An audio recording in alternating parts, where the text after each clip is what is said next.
yakni salah satunya adalah One Pesantren One Product dan juga UMKM Naik Kelas dan beberapa program lainnya. Namun pada pagi hari ini kami akan mengajak Anda untuk membahas lebih lanjut lagi mengenai One Pesantren One Product bersama dengan narasumber kita yang sudah hadir pada pagi hari ini untuk membahas lebih lanjut lagi mengenai program yang saat ini tampaknya sangat menarik karena melibatkan banyak pesantren yang kita tahu bahwa cukup banyak tersebar di wilayah Jawa Barat. Saya akan mengajak Anda untuk berbincang bersama narasumber kita. Yang pertama adalah Bapak Dr. Andes Kusmana Hartaji MM. Beliau adalah Kepala Dinas Koperasi dan Usaha Kecil Provinsi Jawa Barat. Selamat pagi Pak. Selamat pagi, Assalamualaikum warahmatullahi wabarakatuh. Sehat Pak? Alhamdulillah. Alhamdulillah. Di samping Pak Kusmana juga ada Bapak Pak Peri Risnandar, betul ya? Pak Peri merupakan Ketua Koperasi Pondok Pesantren Darut Tauhid. Selamat pagi Pak Peri. Selamat pagi, Assalamualaikum warahmatullahi wabarakatuh. Waalaikumsalam. Sehat Bapak? Harus selalu sehat. Selalu sehat ya. Dari samping Pak Peri ada Pak Adi Satya, beliau adalah tim fasilitator Jabar Juara, bidang koperasi dan usaha kecil. Selamat pagi. Pagi. Sehat? Alhamdulillah sehat. Luar biasa ya, hari ini kita akan membahas mengenai One Pesantren One Product yang tampaknya menjadi salah satu inovasi yang sangat menarik begitu, terutama khususnya di Jawa Barat karena kita tahu bahwa Jawa Barat sendiri memiliki banyak pesantren begitu ya, tersebar. Dan saya ingin tanyakan pertama kepada Pak Kusmana, Pak, sebetulnya apa program One Pesantren One Product ini dan bagaimana sejauh ini mungkin langkah yang sudah dilakukan oleh pihak pemerintah Provinsi Jawa Barat? Bahwa program One Pesantren One Product ini adalah suatu program dari 17 pesantren juara. Oke. Jadi kita pemerintah Provinsi Jawa Barat punya 17 program pesantren juara. Salah satunya adalah program One Pesantren One Product. Ini dimaksudkan untuk memberdayakan ekonomi umat berbasis pondok pesantren. Diharapkan tujuannya adalah ingin pesantren menjadi mandiri secara ekonomi. Selanjutnya langkah-langkah yang sudah kita lakukan, tahap-tahap pertama adalah kita juga melakukan fokus group discussion terkait dengan bagaimana program ini dijalankan. Juga sudah melakukan launching yang di-launching oleh Pak Gubernur di tahun yang lalu. Makanya sekarang kita sudah mulai berjalan, diawali dengan sosialisasi ke hampir 5 wilayah. Gitu. 5 wilayah di Jawa Barat. Betul. Jadi tahapannya memang nanti kita akan coba jelaskan terkait dengan beberapa kegiatan. Tapi di awal ini sampai dengan bulan Maret, bulan April ini kita melakukan sosialisasi untuk melakukan, karena kan yang mengikuti program ini harus daftar dulu gitu. Betul. Daftar nanti pesantren yang nanti terpilih ikut menjadi program ini. Ada tahapannya begitu ada ya tahapannya, untuk di One Pesantren One Product ini. Dan saya ingin tanyakan juga di sini ada Pak Adi Satya dari tim fasilitator Jabar Juara.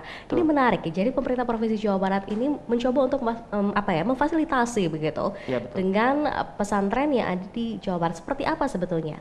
Sebenarnya mungkin konsepnya sama seperti konsep yang dibawa oleh visi Jawa Barat 2018-2023 yaitu visi Jawa Barat yang Jabar Juara lahir dan batin. Jadi Pak Gubernur kita hari ini dan Pak Wakil Gubernur ingin Jawa Barat tidak hanya juara secara lahiriahnya saja, tapi juga juara secara batin. Salah satu upaya untuk mewujudkan itu adalah mendorong kemandirian ekonomi, tetapi tidak hanya ekonomi saja, tapi ekonomi ini ekonomi umat yang juga berlandaskan kedekatan umat itu sendiri terhadap rumah ibadahnya ataupun ke pesantren misalnya, karena memang harus kita akui bahwa Jawa Barat pun adalah salah satu provinsi yang terbesar pemilik pesantren di Indonesia. Seperti itu. Jadi kalau di data di Kementerian Agama itu hampir 8.000 pesantren ada di Jawa Barat dari total 32.000 pesantren di seluruh Indonesia. Jadi hampir kurang lebih sekitar 35%-nya itu ada di Indonesia, pesantren di Jawa Barat. Nah, program-program ekonomi yang dititipkan kepada pesantren, kemudian juga ada program ekonomi yang dititipkan kepada masjid dan rumah ibadah misalnya, itu adalah salah satu bagian yang mengupayakan supaya masyarakat Jawa Barat ini maju ekonominya, tapi juga tidak meninggalkan urusan-urusan batinnya, urusan-urusan keagamaannya. Itu yang memang sebenarnya sedang didorong oleh Pak Gubernur kita dan Pak Wakil Gubernur kita hari ini di Jawa Barat. Menarik ya, jadi bukan hanya lahir saja tapi secara batin juga juara ya masyarakat di Jawa Barat ini. Ada Pak Peri di sini yang hadir. Pak Peri ini dari pesantren mengalami betul begitu ya, mungkin terlibat langsung dengan hadirnya program ini. Pak Peri bisa diceritakan sebetulnya peran dari pesantren sendiri sejauh ini seperti apa sih untuk bisa meningkatkan usaha kecil mikro atau mungkin juga potensi ekonomi. Seperti apa? Ya betul, jadi keumuman kan kalau namanya pesantren biasanya belajar kitab, ngaji, ibadah. Nah, kami di Pesantren Darut Tauhid dituntut untuk bisa produktif secara finansial, sehingga santri yang di sana maupun jamaah atau mitra yang bergabung di pesantren bisa menjadi bagian dari kemaslahatan umat dalam bidang perekonomian, sehingga hadirnya pesantren bisa menjadi bagian solusi untuk ekonomi kerakyatan. Nah, koperasi pondok pesantren yang identik dengan bicara kesejahteraan internal, tapi kita juga memberikan ruang untuk masyarakat secara umum bisa sama-sama ya untuk memajukan ekonomi umat. Oke, Gitu, baik. kurang Jadi lebih. ternyata tidak hanya mungkin sekedar hanya mempelajari mengenai agama saja, tapi juga tadi ya diharapkan cukup mandiri begitu dari Mandiri segi secara ekonomi, luar ekonomi, ya. biasa. Bapak, ini kalau kita bahas mengenai pesantren dengan jumlahnya Pak Kusumana kan banyak sekali di Jawa Barat begitu. Nah, bagaimana prosesnya, tahapannya? Karena pasti menyeleksinya cukup berat juga ini prosesnya. Betul.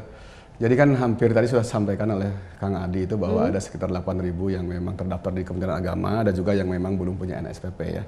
Sebetulnya cukup banyak, antara 8.000 sampai 9.000. Kita nanti ikut program ini adalah sekitar 1.000 sampai 1.250. Tahun ini mudah-mudahan tahun depan juga dapat meningkat. Dan kita lakukan seleksi administrasi. Yang penting sekarang memang kita menuntut juga untuk para pengurus pesantren itu bisa daftar ke kita gitu. Jadi nanti kita akan tahapan seleksi jadi minimal 625 kecamatan itu kalau tidak minimal 1 atau 2. Jadi diambil sekitar 1.250. Itu kita seleksi, kita lakukan melalui online. Oh, via online ya? Jadi lewat Oke. pendaftarannya adalah melalui online. Jadi silahkan daftar barangkali yang sekaligus lah pada saat posisi sekarang di sini. Kita berharap juga yang memang melihat barangkali daftar ke opop.jabarprop.go.id. Jadi pendaftaran di situ kita seleksi. Sampai sekarang sebenarnya sudah banyak daftar, hampir 1.200-an sudah masuk ke kita. Oke. Kita berharap ada 3.000 sampai 4.000 yang daftar. 3.000 sampai 4.000 harapannya seperti itu ya. betul. Cukup banyak ini Iya. jumlahnya. Nah, kalau bicara tadi mengenai pendaftarannya secara online, nah ini kira-kira apa yang harus dipersiapkan oleh para peserta nantinya? Apakah harus mengajukan proposal misalnya atau Iya. apa saja sih, Pak? Sebetulnya yang penting ada pesantren, nanti ada foto, lokasi pesantrennya, terus ada orang nanti yang daftarnya adalah nanti utusan dari kiai, ya, dan juga dari orang yang ditunjuk untuk melakukan bisnisnya gitu, ekonominya. Oke. Jadi nanti satu pesantren itu sekitar 2 orang itu mendaftar, silahkan. Kelengkapannya ada di tadi sudah saya sampaikan opop.jabarprop.go.id.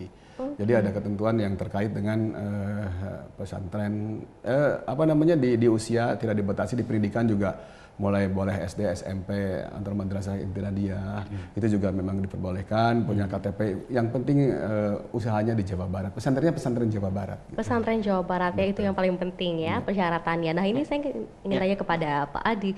Pak Adi, kalau bicara mengenai mungkin siapa saja yang terlibat untuk TAP khususnya di bidang koperasi dan usaha kecil itu siapa saja? Iya, memang sebenarnya untuk mendampingi program One Pesantren Non Produk ini sendiri banyak yang terlibat ya. Dinas pun kemarin sudah mengadakan FGD dari bulan November ya, Pak Kusmana ya.